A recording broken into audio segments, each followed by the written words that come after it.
இயேசு கிறிஸ்து நாமத்தினாலே ஒவ்வொரு நாளும் இந்த வீடியோ மூலிமா இந்த வசனத்தோடு உங்களை காண்பதில் மிகுந்த சந்தோஷம், மன மகிழ்ச்சி அடைகிறேன். நீங்கள் நன்றாக இருப்பீங்களை நம்புகிறேன், விசுவாசிக்கிறேன். இயேசு கிறிஸ்து நாமத்தினாலே உங்களையும் உங்கள் குடும்பங்களையும் ஆசீர்வதிக்கிறேன். இந்த 11 மாதமாக இந்த வருஷம் தொடங்கி 11 மாதத்தை கன்னிமை போல பாதுகாத்த தேவனுக்கு நன்றி. இந்த 12ஆம் மாதம் அதிகாலை வேளையில் இந்த வசனத்தோடு இந்த வீடியோ மூலிமா உங்களை காண்பதில் மிகுந்த மகிழ்ச்சி அடைகிறேன். கர்த்தர் நல்லவர், அவர் கிருபை என்றும் உள்ளது. ஒவ்வொரு நாளும் உங்களை பாதுகாக்கிற அந்த கிருபை, உங்களை வழி நடத்துகிற அந்த கிருபை, உங்களை உயர்த்தி வைக்கிற அந்த கிருபை, இந்த வருஷம் தொடங்கி 11 மாதமாய் நம்மளை காத்த அந்த கிருபைக்கு ஸ்தோத்திரம், அந்த தயவுக்கு ஸ்தோத்திரம், அந்த மகத்துவத்துக்கு ஸ்தோத்திரம். இந்த வருஷம் தொடங்கி 11 மாதம் கண்ணிமை போல பாதுகாத்து ஒரு தாய் தகப்பன் தேற்றுவது போல நம்முடைய சுகத்தோடு பலத்தோடு வைத்தாரே, நமக்கு ஸ்தோத்திரம். இந்த 12ஆம் மாதம் அதிகாலை வேளையில் ஒரு வாக்குத்தத்த வார்த்தையாக ஆண்டவர் நம்மளுக்கு கொடுக்கிறார். இந்த வசனத்தை கூர்ந்து கவனிங்க. பிலிப்பியர் 4ஆம் அதிகாரம் 6ஆம் வசனம் சொல்லப்படுகிறது, நீங்கள் ஒன்றுக்கும் கவலைப்படாமல் எல்லாவற்றையும் குறித்து உங்கள் விண்ணப்பங்களை சோத்திரத்தோடு கூடிய ஜெபத்தினாலும் வேண்டுதலினாலும் தேவனுக்கு தெரியப்படுத்துங்க. 11 மாதமாக நான் உங்களை நடத்தி வந்தேனப்பா, நீ ஒன்றுக்கும் கவலைப்படாத. இந்த 12ஆம் மாதம் இல்லை, எத்தனையோ வருஷம் எத்தனையோ மாதம் உங்களை நடத்தி கொண்டு போகிறேன் நான். ஆண்டவர் பாருங்கள் எவ்வளோ அற்புதமான வார்த்தை. அது ஒன்றுக்கும் கவலைப்படாது. நம்ம கவலைப்பட்டு நம்ம மாதம் தள்ளி இருப்போம், வருஷங்களை தள்ளி இருப்போம், நாட்களை தள்ளி இருப்போம், நிமிடங்களை தள்ளி இருப்போம். ஆண்டவர் சொல்ல பாரு, எந்த நேரத்தை குறித்தும் எந்த காலத்தை குறித்து நீ கவலைப்படாத, ஒன்றுக்கும் கவலைப்படாத. சாட்டாக சொல்லிட்டார் ஆண்டவர். நீ ஒன்றுக்கும் கவலைப்படாத, எதை குறித்தும் கவலைப்படாத, எதை பார்த்து நீ பயப்படாத.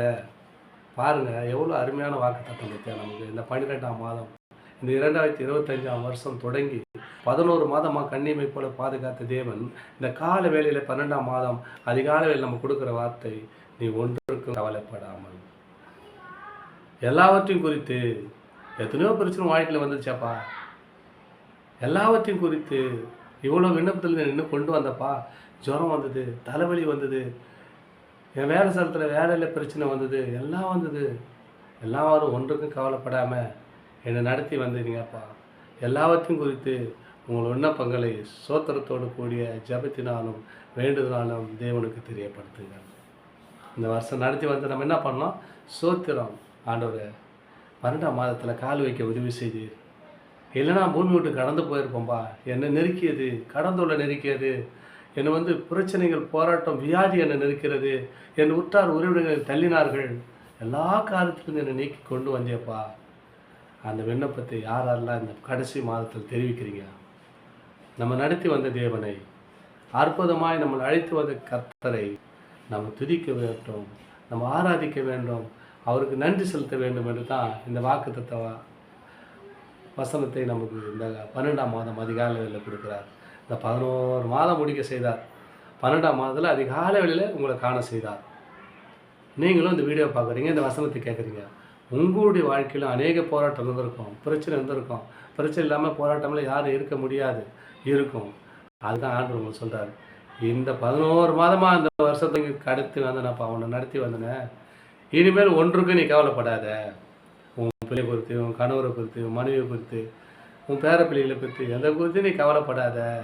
வேலையை குறித்து கவலைப்படாத, வருமானத்தை குறித்து, கடந்தொலை பற்றி நீ கவலைப்படாத.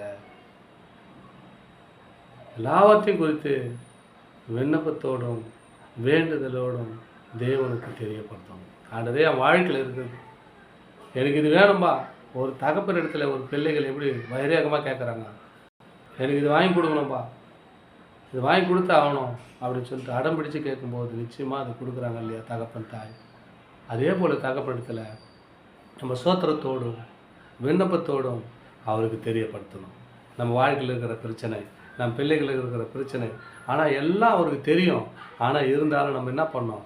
நம்ம நடத்தி வந்த தேவனை, இந்த 11 மாதம் கடந்து வந்த பாதைகளை நம்ம திரும்பி பார்த்து ஆண்டவருக்கு என்ன சொல்லணுமா? ஜெபத்தினாலும் வேண்டுதனாலும் தேவனுக்கு தெரியப்படுத்தணும். ஜெபம். ஆண்டவரே உமக்கு ஸ்தோத்திரம் ஐயா. அப்போ அந்த 11 மாதமாக என்ன கண்ணிமை போல பாதுகாத்தீர். பிரச்சனை வந்தது, போராட்டம் வந்தது, வியாதி வந்தது, வறுமை வந்தது, எல்லாத்துலேயும் நீக்கி எனக்கு கொண்டு வந்தியப்பா.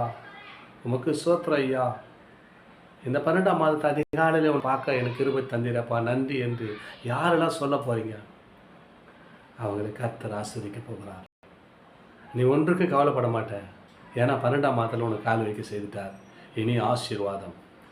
அவர் பிறப்பின் மாதம், இயேசு கிறிஸ்து பிறப்பின் மாதம் 12ஆம் மாதத்தில் நீ ஆசீர்வாதத்துக்குள் நடத்த போகிறார். நான் 12 மாதத்தை எப்படி நடத்த போகுதுன்னு தெரியாது இருக்கும். 12ஆம் மாதத்தில் கால் வைப்பனான்னு தெரியாதுன்னு இருக்கும். அவ்வளோ வியாதியில் இருந்திருப்பீங்க. சில பேர் கஷ்டத்தில் இருந்திருப்பீங்க. சில பேர் எத்தனையோ பிரச்சனை மாட்டி கொண்டிருப்பீங்க. ஆண்டவர் கொண்டு வந்தாரே, அதை தான் வந்து சொல்கிறாரு, நீ ஒன்றுக்கும் கவலைப்படாது. எல்லாவற்றையும் குறித்து உங்கள் விண்ணப்பங்களையும் சோத்திரத்தோடு கூடிய ஜெபத்தினாலும் தேவனுக்கு வேண்டுதனாலையும் தேவனுக்கு தெரியப்படுத்துப்பா. நீ தெரியப்படுத்தினா போதும். நான் செய்த நன்மைகள் எத்தனையோ நீ தெரியப்படுத்து. நான் உன்னை இந்த நாள் என்ன பண்ணேன், ஒன்றுக்கும் கவலைப்படாமல் உன்னை வைக்க போகிறேன்ப்பா.